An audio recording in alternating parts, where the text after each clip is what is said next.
Allah tuh lagi cinta sama hamba. Kalau hari ini ada saudara-saudara kita yang saat ini ada di rumah sakit 3 hari, seminggu, bahkan berbulan-bulan, itu sebenarnya Allah ingin menunjukkan bukti cintanya kepada seorang hamba.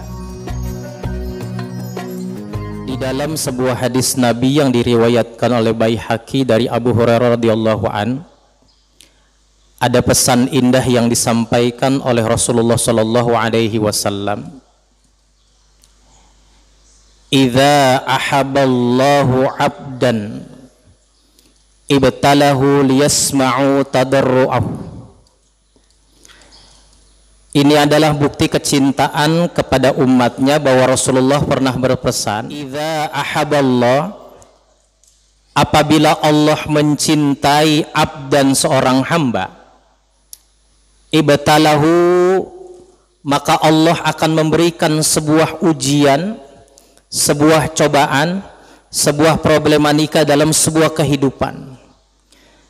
Tadarra'u liyasma'u, yaitu Allah pengen dengar.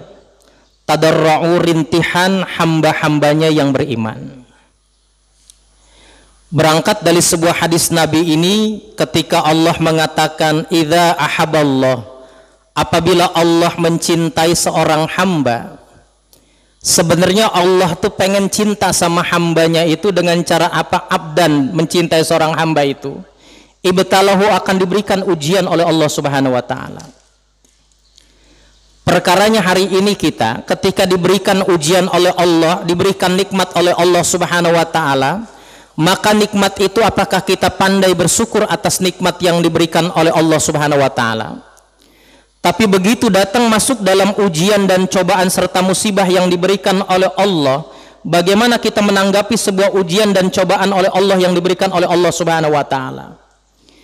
Dalam sebuah hadis ini sebenarnya Allah ingin mengingatkan kepada hamba, bukan Allah ingin memberikan ujian, cobaan dan musibah karena tidak sayang.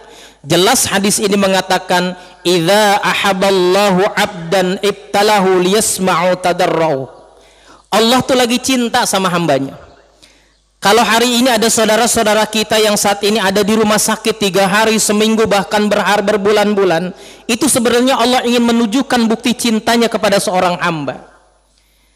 Nabiullah Adam alaihissalam mempunyai seorang anak namanya Habil dan Qabil. Diuji oleh Allah subhanahu wa ta'ala dalam suatu pertengkaran yang amat luar biasa. Kalau Nabiullah Adam saja diberikan ujian dan musibah serta cobaan, dengan cobaan yang mendapatkan seorang anak Habil dan Qabil, yang saat itu Allah, Nabiullah Adam memerintahkan kepada Habil dan Qabil untuk apa? Untuk mengorbankan, mendermakan harta yang dia punya. Tapi Allah menguji anak-anak Nabiullah Adam alaihissalam. Terjadilah sebuah keributan, akhirnya yang dimenangkan oleh Habil, karena Habil mengirimkan sesuatu, mendermakan, mengkorbankan hartanya yang baik dan terbaik.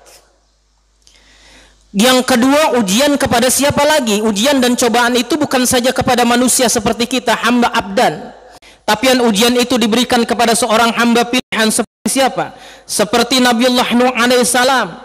Ketika Nabiullah Nuh alaihissalam, seorang nabi pilihan Allah subhanahu wa ta'ala, diuji oleh istrinya dan anaknya yang pada saat itu belum beriman kepada Allah, bahkan diajak oleh Allah subhanahu wa ta'ala, diajak oleh Nabiullah Nuh alaihissalam untuk beriman. Mereka enggan untuk beriman kepada Allah subhanahu wa ta'ala. Itulah ujian Nabiullah Nuh alaihissalam. Hari ini ketika kita mempunyai seorang anak yang susah diajak sholat, yang susah diajak ngaji, yang susah diajak ibadah, itu sudah ada zaman ujian dan cobaannya kepada Nabiullah Nuh alaihissalam.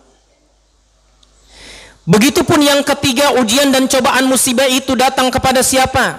Kepada Nabiullah Ayub alaihissalam.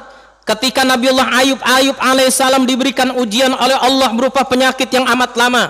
Bahkan para ulama-ulama kita mengatakan Nabiullah Ayub alaihissalam diberikan ujian 17 tahun lamanya. Cukup lama diberikan ujian sakit yang amat luar biasa, karena ini adalah kerjaan setan. Anni massaniya syaitanu binusbi wa adzab, karena dia tahu Allah yang mengirimkan ujian dengan wasilahnya setan. Pada saat itu setan mengganggu Nabiullah Ayub alaihissalam. Kalau hari ini ada saudara-saudara kita yang sedang dia dalam keadaan sakit, berbaring di rumah sakit, ingat pesan Nabi, idza ahaballahu abdan ibtalahu, dia lagi dicintai oleh Allah subhanahu wa ta'ala. Orang kalau pengen dicintai oleh Allah Subhanahu wa taala, pasti dia diuji dan dicoba oleh Allah Subhanahu wa taala. Kok saya nggak pernah diuji sama Allah? Jangan-jangan Allah tidak cinta kepada kita.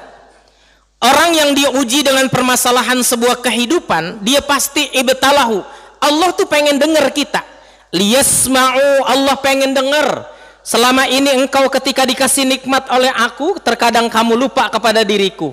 Kalau hari ini kita tadi dipimpin oleh Ustadz Taufik dengan istighfarnya memohon ampun kepada Allah Subhanahu wa taala, orang-orang yang dicintai oleh Allah Subhanahu wa taala, dia diberikan sakit oleh Allah. Itu dalam hadis itu diterangkan, orang yang diberikan penyakit oleh Allah itu adalah sebagai penggugur dosa-dosanya, baik dosa yang lalu apapun dosa yang akan lampau. Nah, dalam ujian dan cobaan dan musibah yang diberikan oleh Allah Subhanahu wa taala ini, ada kalanya dua peristiwanya.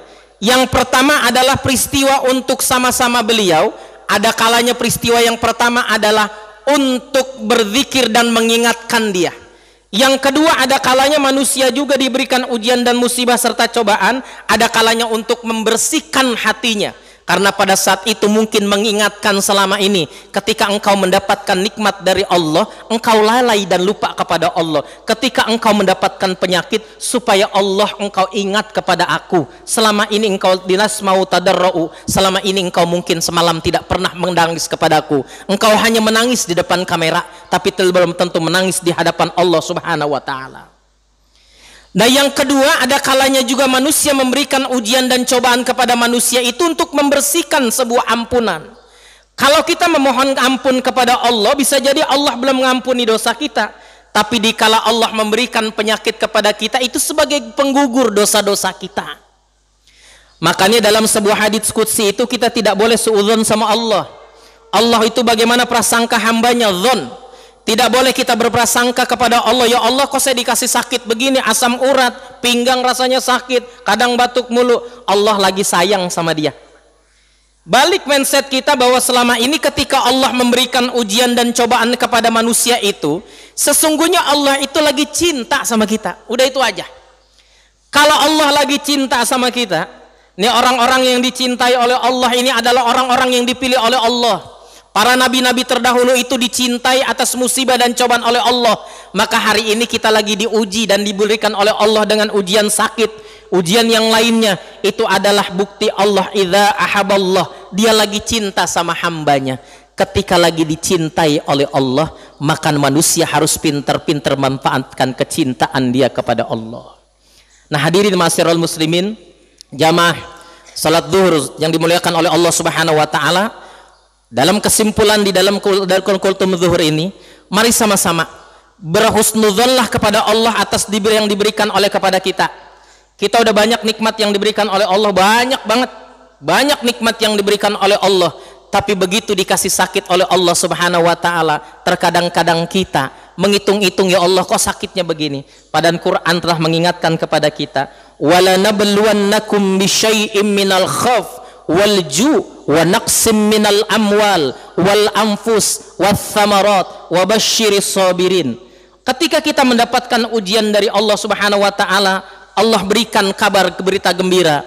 Wa basyiris sabirin, berikan berita gembira kepada orang-orang yang dia diuji dalam sebuah ujian, diberikan musibah oleh Allah Subhanahu wa taala. Wa basyiris sabirin, berikan berita gembira kepada orang-orang yang ketika dia diberikan ujian itu dia senantiasa bersabar kepada Allah Subhanahu wa taala. Nah, hadirin, yang saat ini mungkin saudara-saudara kita, keluarga kita, baik yang ada di rumah sakit atau yang mengantarkan pasiennya dan keluarga di rumah sakit, itu adalah bagian ujian kepada Allah. Bisa jadi ujian itu tidak menerka kepada keluarga kita, keluarga kecil kita, tapi ujian itu datang kepada siapa? Datang kepada keluarga kita yang kita sayangi.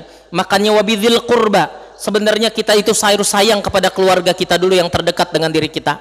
Kita kadang sayang bisa sama orang lain yang bukan satu darah dengan diri kita, tapi begitu sakitnya keluarga kita, masih satu darah dalam kandungan kita, terkadang kita tidak mau mengurusnya. Ini ujian yang diberikan oleh Allah Subhanahu wa taala agar kita senantiasa, Allah memberikan label kepada kita, wabashshiri sabirin, berikan berita gembira kepada orang-orang yang senantiasa ketika mendapat ujian dan cobaan dari Allah, dia tetap sabar dan ikhlas kepada Allah Subhanahu wa taala.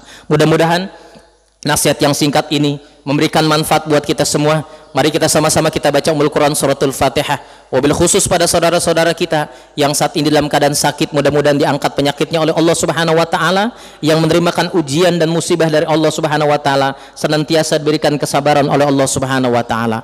Ala hadhihi niyyah wa ala kulli niyatin salihah wa ila hadratin Nabi Muhammadin sallallahu alaihi wasallam. Syai'ulillahi lahum al-Fatihah.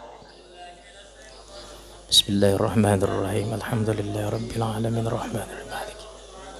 Ar-Rahmanir-Rahim Maliki Yaumiddin. Iyyaka na'budu wa iyyaka nasta'in. Ihdinas siratal mustaqim.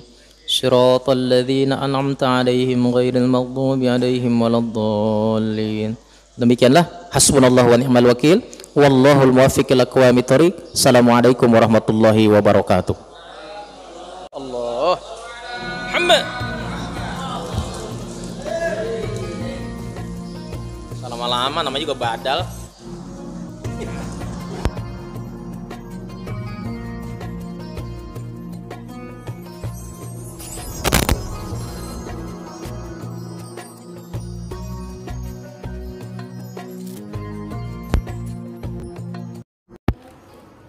Gantinya ini sekarang.